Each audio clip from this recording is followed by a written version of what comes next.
Tonight on KGW News, a reserve police officer killed while on duty. It's felt all over the county. He'll be missed. The call that turned deadly and how fellow officers 2 days later tracked down the suspect. Also tonight, it's a place that's supposed to help people struggling with drug use and mental health. How the county's responding after a contracted security guard admitted to using cocaine on site. But first, REI is closing. It is? That's actually really sad. I didn't know that. Another business prepares to exit the Rose City. Why this outdoor outfitter says it's packing its bags and headed out. Good evening. In a letter to its customers this Monday, the REI in Portland's Pearl District announced it'll close as soon as its lease is up, and that is early next year. Thanks for joining us. I'm David Mulco. This is just the latest business in Portland's core to shut its doors, with the news coming as one of the newest chains to arrive downtown apparently has been vandalized before it is even open. Tonight, the Shake Shack on West Burnside across from Powell's Books had one of its windows boarded up. This is just a week from opening day. We have reached out to their corporate office along with police to try to get more details here. Meanwhile, our Catherine Cook went to talk to neighbors and customers about REI's Rose City exit to find out what the closure means for them. In the Pearl District, Portland's only REI store has been serving customers for nearly 2 decades. But on Monday, the outdoor gear retailer announced they'll close this location early next year. Many customers were surprised and disappointed. I have always been a rock climber, and I ski and snowboard, so I come here a lot for supplies. So that will be a loss for the community. In an email to its members, REI cited crime and theft as reasons for the closure. They said last year, even with increased security, they had their highest number of break-ins and thefts. They also noted that their lease expires in February, saying they had, quote, outgrown the location. Which is unfortunate, especially REI. It's like a hub over here, Chris Ham is a manager at Oregon's Finest, a marijuana dispensary down the street. He's watched a lot of Pearl District businesses close. He'd like to see things get better, but doesn't think he's seen the worst. Whether you're very conservative or very liberal, at some point everybody just gets fed up. At some point they're going to hit a wall and they're like, we're going to have to do something, right? It's going to reach a fever pitch, and it's just, you got to do something about it. City leaders and Portland police have been working with REI for several months to address crime and safety issues. In a statement to KGW, the mayor's office said, Mayor Wheeler is committed to further supporting REI to help ensure we retain their business in Portland and help them succeed. All options are on the table as we explore paths forward. I think that we have our job cut out in front of us. Thomas Gilpatrick is a professor of marketing at PSU. He says when people invest in new retail, they do an incredible amount of research. Closures like this will factor into that. So you're really betting on the future when you invest into a new retail store. So what this is really sending a message to all of us in Portland that Portland looks not as attractive as we have in the past. Back at REI, the message on the store's window, it's a little differently now. It says, better is out there. Many, like Chris, hope to see better right here. I think it's going to take a while for this to kind of come back. You could really sense people's frustration and even resignation out there today.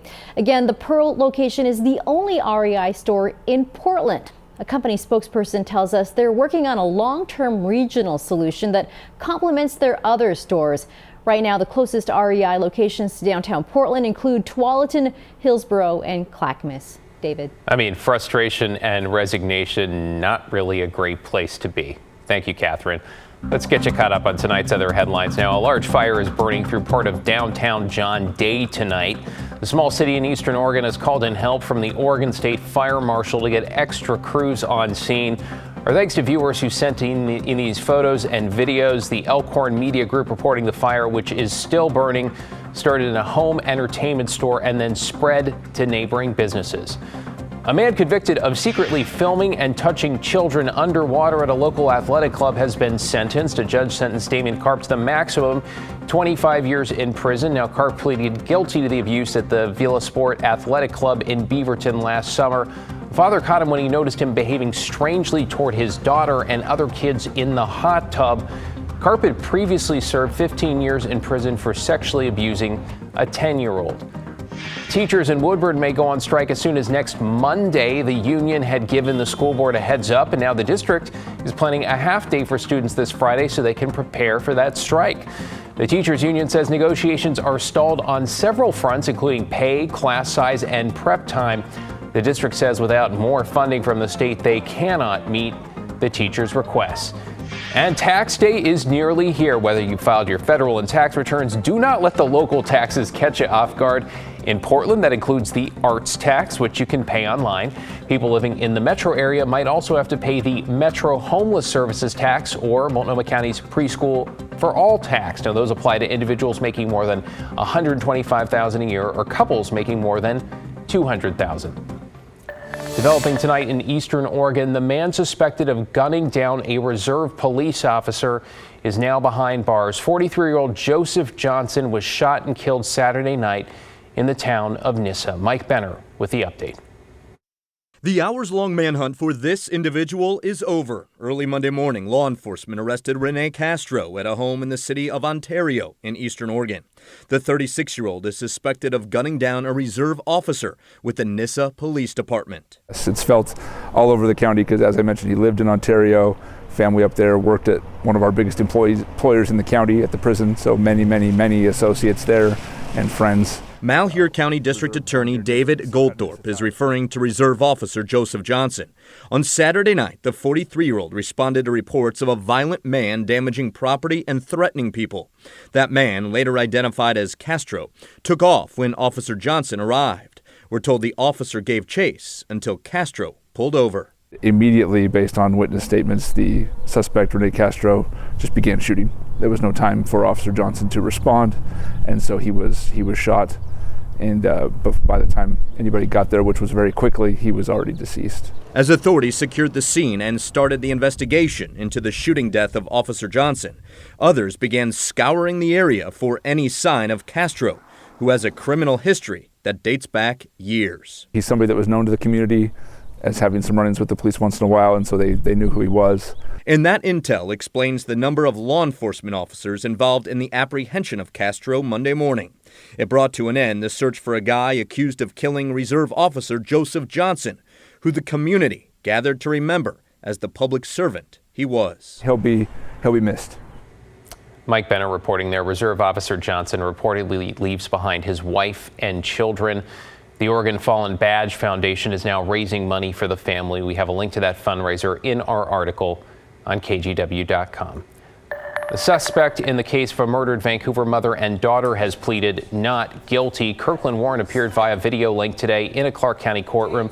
He's accused of shooting and killing Michelle Melendez and her 7-year-old daughter, Layla Stewart. Now, before their murders, he was accused of domestic violence against Melendez, including shooting at her apartment. Now, outside the courthouse, her friends and family said more has to be done to help domestic violence victims. They should have been protected a lot more. A lot of domestic violence. We've had a ton of domestic violence victims just in the last 6 months in this county that weren't protected. They're not protected. DV has never really been taken seriously. The restraining orders are false security blankets. He was released with no GPS in the first place. We're angry. A family planned to hold a private funeral Wednesday in Vancouver for Michelle and Layla. Apparently, the city of Portland and Multnomah County have come together enough to get the governor's blessing on their homeless response plans. Governor Tina Kotek today says she's accepted the county's updated plan for how they're going to distribute funding. This time last week, she called them out, said that both entities needed to, in her words, get it together. So here's what it's included in the plan. The city and county are getting $18.2 million. Using that, they plan to rehouse 275 households and create 140 new shelter beds. Now, those will come in the form of sleeping pods at a planned mass shelter site in southeast Portland. That's the one Mayor Wheeler announced last month on Gideon Street near Powell and 13th. Now, we asked the mayor's office for an updated timeline on that project. They say they hope to sign the lease in the coming weeks and will have an update, quote, very soon. Well, to Seattle now, where the mayor of the Emerald City is trying to tackle the city's fentanyl crisis.